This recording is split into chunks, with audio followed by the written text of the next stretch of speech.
Ayan guys, nandito kami ngayon sa Growth Bear Garden, Beach Garden, Chateau.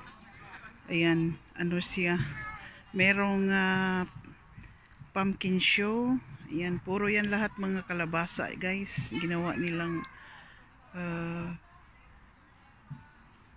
decoration ba, parang dinecorate nila oh.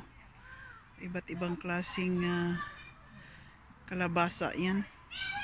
Kasi malapit na ang Halloween kaya ganyan. Oh, iba't ibang klaseng kalabasa. Wow. Ayan. Klase-klaseng kalabasa. Napaka-creative talaga dito sa Belgium.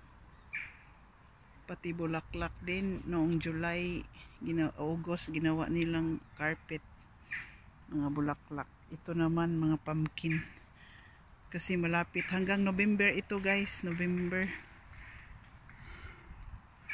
Hanggang November ito kasi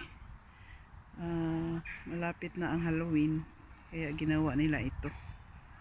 Thank you guys for watching.